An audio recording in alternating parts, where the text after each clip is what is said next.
मित्रों, अपने देशभक्त मित्रों से कुछ बातें बीच बीच में करते रहना आवश्यक लगता है। आज भी कुछ बातें याद आईं। अब मेरी आयु अधिक है और कई बार बहुत सी बातें बताने को मन होता है, इसलिए मुझे लगता है कि जब समय आए, जब समय मिले तो मुझे बता देना चाहिए, क्योंकि फिर पता नहीं कितने वर्ष रहें, सब बातें कह पाएँ न कर पाएँ। लोक यात्रा का यह मेरा स्वधर्म है, ये कर्तव्य है कि मैं कह दूं। जो उसके सुपात्र होंगे वो उसको ग्रहण करेंगे।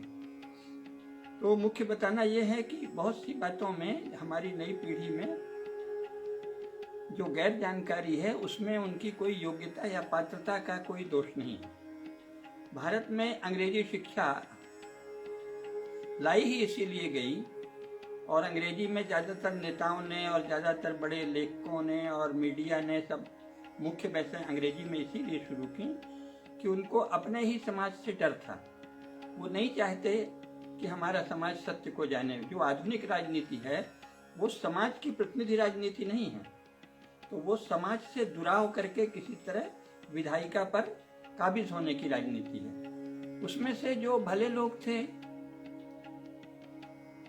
राष्ट्रीय स्वयंसेवक संघ के स्वयंसेवक आदि थे, उन्होंने तो घबरा कर पार्टी इसलिए बनाई कि भाई ये राजनीतिक लोग अकारण प्रहार करते हैं। लेकिन फिर क्योंकि उन्होंने राजनीति के विषय में कोई गहरी और व्यापक तैयारी नहीं की थी, इसलिए उन्हें ये पता ही नहीं था कि हमारे साथ हो क्या रहा है। उनके साथ जो अन्याय हुआ वो भी उन्हें पता नहीं चला। अचानक नेहरू ने कह दिया कि ये लोग हिंसा में विश्वास करते हैं, ये गांधी जी की हत्या इनके ही कारण हुई है, आदि आदि। तो ये सफाई देने में लग गए। क्यों? इसमें उनका दोष नहीं है। इसमें यह है कि हमारे यहाँ राजपुरुषों के प्रति बहुत गहरा सम्मान था।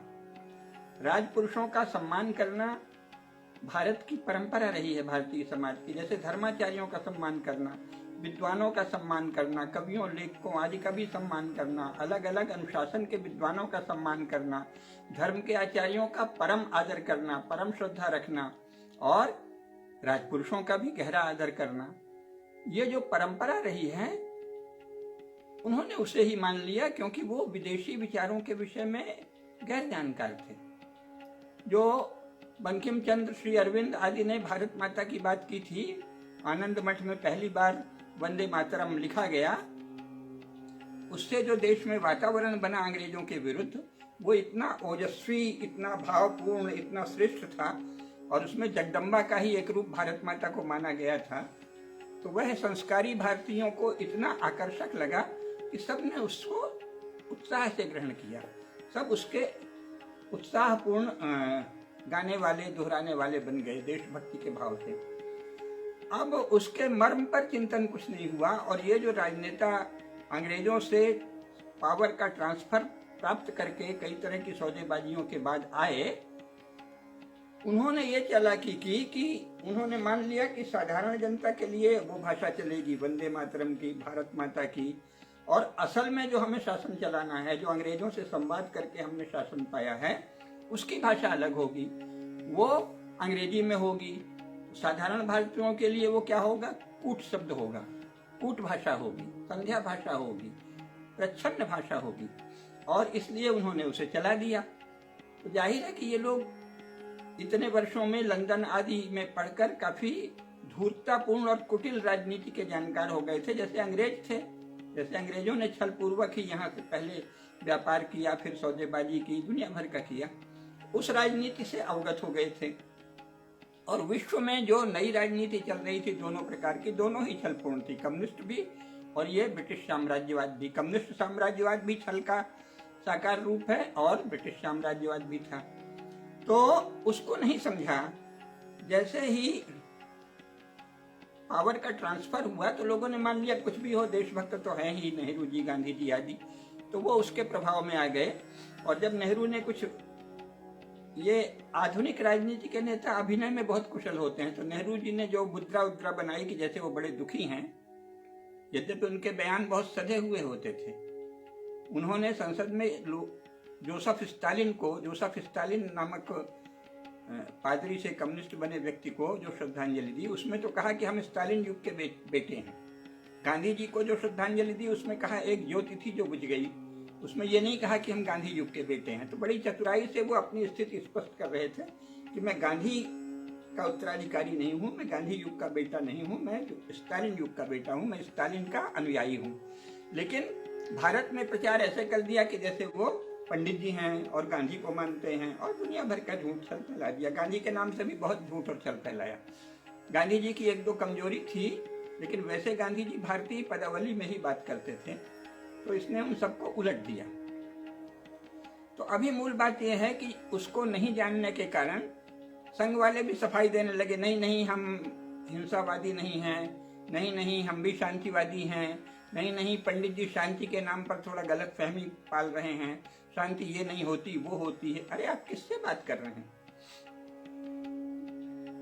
कल को आप चोर को बताने लगे कि नहीं नहीं ईमानदारी, वो कहे कि मैंने बड़ी ईमानदारी से जीवन जिया है, तो आप बताने लगे नहीं ईमानदारी ये नहीं है, ईमानदारी ऐसे होती। ये तो मूर्खता है। जवाहरलाल का शांति से क्या लेना देना? पंचशील जो है वो चीन और भारत के बीच दुरभि संधि को छिपाने के लिए गढ़ा गया एक नारा था, नारेबाजी थी, छल था। इसका वास्तविक किसी पंचशील से, भगवान बुद्ध द्वारा उपदेशित सनातन धर्म के पंचशील से क्या रिश्ता था? कोई रिश्ता नहीं था। इसी प्रकार वो शांतिवादी हैं। ये तो सोवियत संघ की, कम्युनिस्ट इंटरनेशनल की योजना थी कि दुनिया में और किसी भी देश के पास शस्त्र न रहे, सेना ज्यादा नहीं रहे, हम सेना देंगे, तुम हमारे अधीन रहो, हम तुमको संरक्षण देंगे। इसलिए भारत की जो ब्रिटिश काल से चली आई सेना थी, जिसको और मजबूत किया था, और भारतीय राजाओं की अपनी सेनाएं थीं, उन सबको उसने सोचा अब सब धीरे धीरे कमजोर हो जाएं। तो भारतीय सेना बनी अंग्रेजी पैटर्न पर।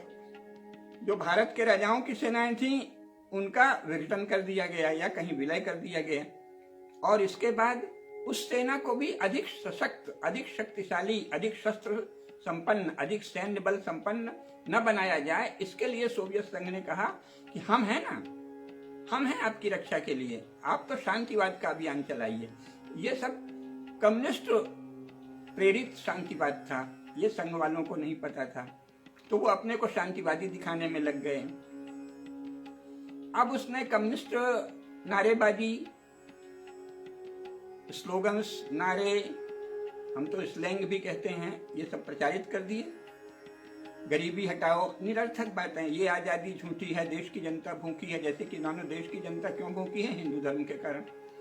अंग्रेजों ने शोषण किया है, ये राजनीति की बहस से बाहर कर दिया। ये आजादी झूठी है, देश की जनता भूखी है। अरे बाबा, देश की जनता भूखी है तो कौन जिम्मेदार है? अंग्रेज। और जब अंग्रेज जिम्मेदार हैं तो अंग्रेजों की व्यवस्था क्यों रहे भारत में? ये सब बहस चलती, उसे दबा दिया। ये आजादी झूठी है, देश की जनता भूखी है। कम्युनिस्टों ने इस तरह से हवा फैलाई कि ये हिंदू व्यवस्था में ही कोई दोष है। ये भूल गए। अरे अब तो एंगस मेडिसन की रिपोर्ट भी आ गई, हालांकि वो एंगस मेडिसन भी आधी अधूरी ही जानकारी रखता है और उसने उसमें छल भी किया है, लेकिन तब भी ये कहा है ना कि 17वीं शताब्दी तक भारत तो विश्व अर्थव्यवस्था में सर्वोच्च था। तो जिस देश की समाज व्यवस्था इतनी उन्नत थी कि वो स्वयं इन 2000 सालों में भी 1700 साल विश्व में सर्वोच्च था और दूसरे 100 साल फिर दूसरे नंबर पे आया, नीचे तो वो 15 अगस्त 1947 के बाद गया है, उसको आप कह रहे हैं कि हिंदू समाज में ये दोष है। कैसा छल है, ये जानना चाहिए। ये इसलिए कि आधुनिक राजनीति का प्रारंभ ही छल से होता है। ट्रांसफर ऑफ पावर छलपूर्ण प्रक्रिया। भारत का राज्य का बंटवारा, पाकिस्तान का पूरब और पश्चिम में बनाया जाना, मजहब पर आधारित राज्य बनाना, छलपूर्ण प्रक्रिया। और फिर समाज, ये गरीबी हटाओ वाली बात करना, छलपूर्ण प्रक्रिया। क्योंकि ऐसी नीतियां बनाई गई कि भारत का कच्चा माल तो ज्यादा से ज्यादा इंग्लैंड, फ्रांस और अमेरिका को जाए और वहां के बने नए नए जो सामान हैं वो यहाँ महंगे दामों में आए। इस प्रकार 15 अगस्त 1947 के बाद विनिमय की शर्तें अनुचित रख के और व्यापार की शर्तें अनुचित रख के भारत का धन विदेशों को उससे अधिक भेजा गया जो ब्रिटिश काल में गया था। अंग्रेज जब यहाँ से गए थे तो भारत के कर्जदार थे स्वयं उनके अनुसार, जबकि उन्होंने बहुत हेर फेर किया था बही खातों में, तब भी उन पर कर्जा था। उस कर्जे को वसूलने की बात नहीं करना ऐसा शर्त हुई और नेहरू ने उसको मान लिया चुपके से, इसीलिए नेहरू को प्रधानमंत्री बनाया गया। इसके बाद उसको छिपाने के लिए गरीबी हटाने का नाम लेने लगे और उसमें हमको बनाना है मशीनों का नगर ऐसा कह के औद्योगिकरण के नाम पे यूरोप से महंगे दामों में उनकी चीजें लेने लगे, उनके कलपुर्जे लेने लगे और अपना मूल जो द्रव्य है, जिसे कच्चा माल रॉ मटेरियल कहते हैं, जिसे मैं कहता हूँ मौलिक द्रव्य, मूल द्रव्य, ओरिजिनल मैटर, ओरिजिनल सामग्री, मूल सामग्री, उसको सस्ते दामों में भेजने लगे। तो इस प्रकार विदेशों को धन 15 अगस्त 1947 के बाद उससे अधिक गया है जितना अंग्रेज ले गए थे, तो इसको छिपाया गया। इसी प्रकार वस्तुतः है गरीबी बढ़ाई जा रही थी और अपने अनुकूल उद्योगपतियों को मनमानी तौर पे कर्ज दे दिया, सुविधा दे दी, सरकारी खजाने से, सरकारी बैंकों से ऋण दिया, बहुत उदारता से ये सब किया गया। थोड़ा बहुत तो फिर करना ही पड़ता है कर्मकांड, क्योंकि लोकतंत्र उन्होंने बड़ी होशियारी से अपनाया, क्योंकि उन्होंने देख लिया था कि सोवियत संघ जैसा अगर नकल किए और लोकतंत्र भी नहीं रहने दिया तो फिर भारत के लोग तो बहुत वीर हैं, यहाँ के किसान सबसे बड़े वीर होते हैं, योद्धा होते रहे हैं, इन्हीं के घरों के बच्चे तो फौज में जाते हैं सबसे बड़ी संख्या में, तो वो हमको खत्म कर देंगे, मार देंगे। तो होशियारी से चले, लोकतंत्र किया, एक अच्छा काम किया लोकतंत्र को रख के। लेकिन जो शब्दावली है वो सब झूठ से भरी है। गरीबी हटाओ, अरे पापा गरीब कहाँ है, थोड़ी सी विषमता है, कुछ बहुत धनी है, कुछ मध्यम है, तो उनको दान से, उदारता से, वितरण से हटेगा ना। सरकार कहाँ से गरीबी हटाएगी? सरकार तो खुद ही मांगती है टैक्स, सरकार के पास भगवान धन देते हैं क्या? भारत के लोगों से आप टैक्स वसूलते हैं ना। टैक्स ज्यादा लेना हो तो चाणक्य ने कहा है प्रणय निवेदन करो, यानी प्रेम से अपनी प्रजा से टैक्स मांगो, नहीं तो सामान्य टैक्स लेते रहो। इसको छिपाने के लिए कह दिया कि हम ही सब कल्याण कर रहे हैं। तो अभी उतने विस्तार से इन सब बातों में नहीं जाएंगे। आज की बात का प्रयोजन ये है कि जो चालू राजनीति है दलों की, उनके शब्दों को आप अगर अपनाते हैं तो आप केवल मूढ़ बने रहेंगे। देशभक्ति के नाम पर आप किसी न किसी दल के सेवक होंगे।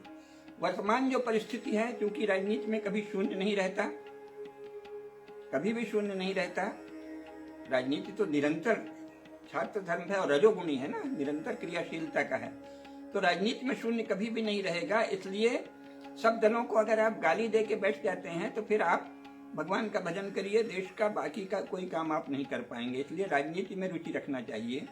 वर्तमान परिस्थिति में जो भी देशभक्त है उसको भारतीय जनता पार्टी को ही वोट देना चाहिए, उसमें ही काम करना चाहिए। अगर सक्रिय काम नहीं कर रहे हैं तो अपना दूसरे काम करें, पर ऐन मौके पर समर्थन भाजपा को करें, लेकिन उनकी बोली न बोलें, क्योंकि भाजपा वाले भी वही शब्दावली अपनाते हैं जो नेहरू ने चला दी थी कम्युनिस्टों की नकल में। जैसे आइडियालॉजी आधारित पार्टी, ये तो सबसे बड़ा पाप है। केवल कम्युनिस्ट लोग आइडियालॉजी की बात करते हैं। पश्चिमी यूरोप और संयुक्त राज्य अमेरिका का कोई भी बड़ा दल किसी आइडियालॉजी की बात नहीं करता। उसको सुंदर दिखने के लिए हिंदी में विचारधारा कह दिया, लेकिन वो मूल में क्या है? आइडियालॉजी। तो आइडियालॉजी आधारित पार्टी बहुत बुरी चीज है। इसी प्रकार काडर कम्युनिस्टों का लक्षण है, सैनिकों की तरह एक दल रहे।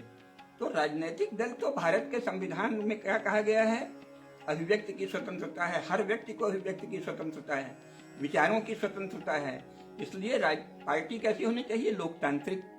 तो क्या इसमें अराजकता हो? नहीं, इसके आदर्श परिभाषित हो, यानी पार्टियों को अपने आदर्श घोषित करने चाहिए जो संविधान के विरोधी नहीं हो। जैसे सत्य है, अहिंसा है, भ्रातृभाव है, बंधुता है, राष्ट्रभक्ति है, संपत्ति किसी की नहीं लेना, किसी की कोई भी वस्तु नहीं लेना, अनधिकार, ये सब जो है ना, जैसे हमारे यहाँ सत्य, अहिंसा, अस्तेय, संयम, ये सब कहा गया है, वो राजनीति के आदर्श होने चाहिए। ये फलानावाद, ठिकानावाद, ये समाजवाद और कम्युनिज्म की नकल से जो चला है, उसी की नकल में राष्ट्रवाद चला दिया, उसकी परिभाषा नहीं की। राष्ट्रवाद नहीं, राष्ट्रभक्ति की आवश्यकता है। राष्ट्रवाद यूरोपीय विचार है और यूरोप की कोई भी पार्टी, केवल जर्मन नाजी पार्टी अपने को राष्ट्रवादी कहती थी। वर्तमान में पश्चिमी यूरोप का कोई भी दल स्वयं को राष्ट्रवादी भी नहीं कहता। राष्ट्रभक्ति एक उच्चतर मूल्य है। तो पार्टियों को कैसा होना चाहिए? उच्चतर आदर्शों और मूल्यों के लिए समर्पित उनकी घोषणा करना चाहिए कि हम इस आदर्श को मानते हैं। लेकिन आइडियालॉजी और उसकी गलत हिंदी कर दी विचारधारा। विचारधारा की कोई व्याख्या आज तक नहीं हुई है, आइडियालॉजी का अनुवाद है। आइडियालॉजी गंदी चीज है। इसी तरह पार्टी का काडर बेस्ड होना बहुत गंदी चीज है, इन सबको जानना चाहिए। समाजवाद गंदी चीज है, पार्टी का काडर बेस्ड होना गंदी चीज है, आइडियालॉजी गंदी चीज है। विचार, आदर्श, श्रेष्ठ भाव, श्रेष्ठ लक्ष्य वो आवश्यक हैं राजनीति के लिए। ये जानना चाहिए कि आप भाजपा के समर्थक बने। मैं स्वयं भाजपा का प्रचंड समर्थक हूँ, मैं मोदी जी का परम प्रशंसक हूँ, लेकिन उनकी वाणी में जो कम्युनिस्टों की कोई छाप आ जाती है उसका मैं क्यों समर्थक हूँ? कोई आवश्यकता नहीं। उनको वोट चाहिए ना, चुनाव के समय हम उनको वोट दे देंगे, बाकी समय भी उनके गुणों की प्रशंसा करते रहेंगे। लेकिन हम उनकी बानी बोली भी बोलने लगे हैं। कोई भी राजनेता ज्यादा पढ़ने का उसे समय नहीं होता तो उसको विचारक कहने लगे, फिर उसके आगे पीछे दुम हिलाने लगे। ये सब क्या है? किसी भी देशभक्त विचारशील युवक और युवती को नेताओं की बोली की नकल नहीं करनी चाहिए, क्योंकि नेता प्रायः भारत के नेता बहुत कम जानते हैं और शब्दावली आदि के विषय में तो वो कुछ भी नहीं जानते। मोदी जी भी टर्मिनोलॉजी में कई बार कम्युनिस्ट टर्मिनोलॉजी का उपयोग करते हैं, लेकिन उनमें एक सहज अक्ल है तो बाकी समय अच्छी बात करते हैं। लेकिन नेताओं की भाषा पर मत जाइए। आप भाजपा का खूब समर्थन करिए। इस समय एक ही दल समर्थन के योग्य है, भारतीय जनता पार्टी। परंतु आपको किसी भी तरह भाजपा की प्रचारित शब्दावली को नहीं अपनाना चाहिए। आप राष्ट्रवादी मत बनिए, राष्ट्रभक्त बनिए। जी अवश्य सुधीर कुमार जी, ठीक है, आइए, आ जाइए, स्वागत है, नमस्कार। तो हमको ये चाहिए, हमको नेताओं की बोली नहीं बोलनी है और नेता को विचारक मानने की बेवकूफी नहीं करनी। नेता को कहाँ फुर्सत है? मान लो उसने पोस्ट ग्रेजुएशन भी कर लिया, उसके बाद लोगों से संपर्क करना, पार्टी के लिए हाथ तोड़ मेहनत करना, चुनाव के लिए दौड़ धूप करना, रैलियां करना, उसको पढ़ने की कहाँ फुर्सत है?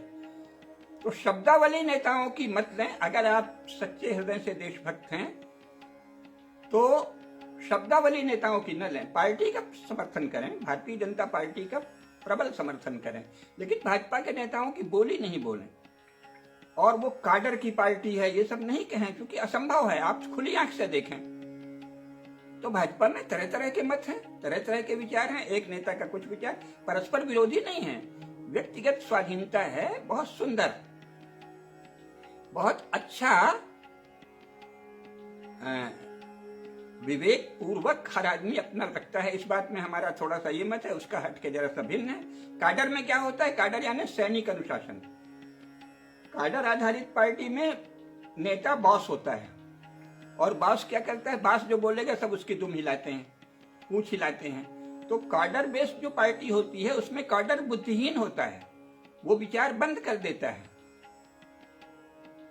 वो दिमाग को छोड़ देता है। लेकिन दिमाग छोड़ने से छूटता नहीं है, उसका अपना दिमाग चलेगा। अगर वो विवेक पूर्वक मस्तिष्क को नहीं चलाएगा तो फिर किसी दंड फंड में दिमाग को चलाएगा, तीन तिकड़म में।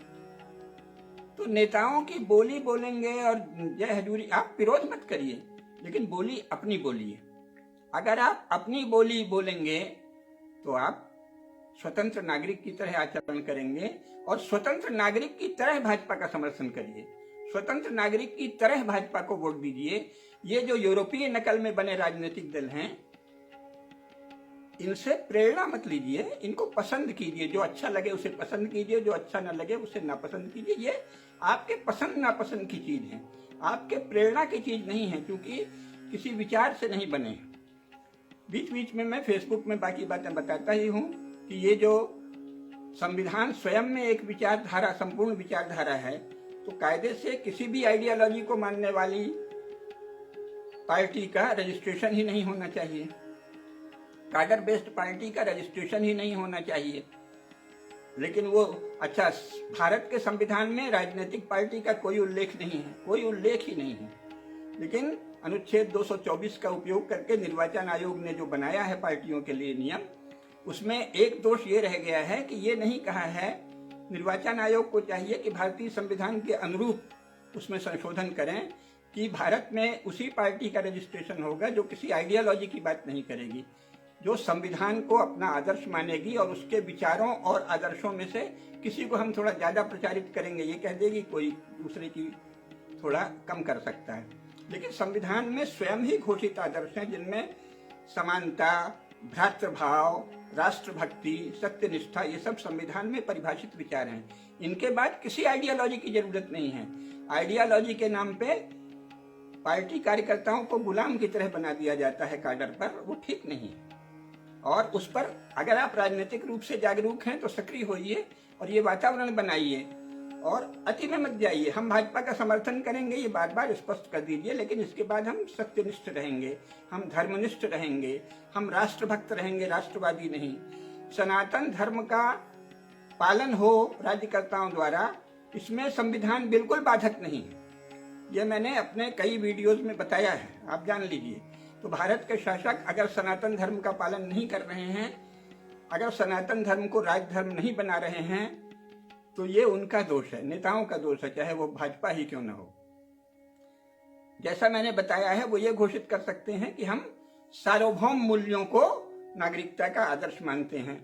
तो भारत में उसी व्यक्ति को नागरिकता मिलेगी जो सार्वभौम मूल्यों में श्रद्धा प्रकट करे। क्या श्रद्धा प्रकट करे? सत्य, अहिंसा, भ्रातृभाव, राष्ट्रभक्ति। हाँ संजय जी नमस्कार। इनमें जो निष्ठा व्यक्त करे उसे ही नागरिकता मिलेगी। अगर कोई कहे कि नहीं हमारा मजहब बहुत ऊंचा है और जो इस मजहब को नहीं मानेगा उसे हम मार देंगे या बलपूर्वक अपने मजहब में ले आएंगे, तो उसकी नागरिकता तत्काल रद्द हो जाएगी।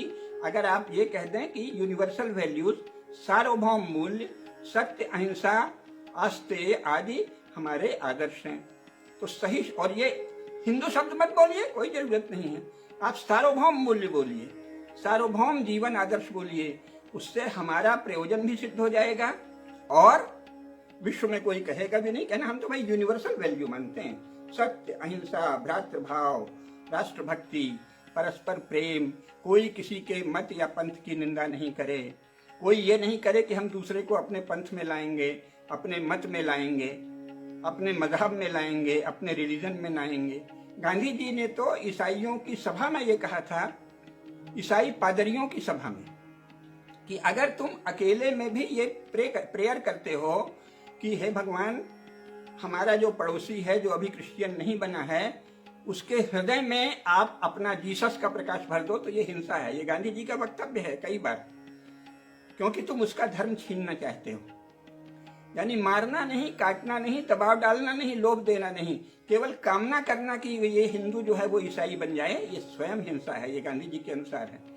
कोई यदि ये कामना करे, अभी मुझसे एक संवाद था तो उसमें कोई अग्रवाल नाम के सज्जन थे, उन्होंने कह दिया साहब हमारे यहाँ एक लड़की है, वो लड़की बहुत अच्छी है, बहुत कायदे से रहती है, बड़ी सच्ची है, तो कोई उसके सामने इस्लाम की, और मुसलमान है, कोई उसके सामने इस्लाम की निंदा की हिम्मत नहीं करता। तो मैंने कहा कि अगर उसके सामने कोई हिंदू धर्म की निंदा की हिम्मत करता है तो वो गलत लड़की, क्योंकि आप हिंदू को चाहते हो कि वो इस्लाम की निंदा नहीं करे, यही चाहते हैं ना, वो अग्रवाल साहब यही चाहते थे, इस्लाम की निंदा मत करिए, अच्छी लड़कियां, अच्छे लड़के भी हैं। अगर हिंदू इस्लाम की निंदा नहीं करे तो वो अच्छा हिंदू है, तो फिर वही अच्छा मुसलमान है जो हिंदू धर्म की कभी निंदा नहीं करे। जिसके सामने हिंदू धर्म की निंदा की कोई हिम्मत नहीं करे वो अच्छा मुसलमान है, जिसके सामने हिंदू धर्म की निंदा की कोई हिम्मत नहीं करे वो अच्छा ईसाई है। ये नहीं कि हम मुसलमान हैं तो हमारे सामने इस्लाम की बुराई नहीं कर सकते, तो तुम भारतीय नागरिक होने लायक नहीं हो।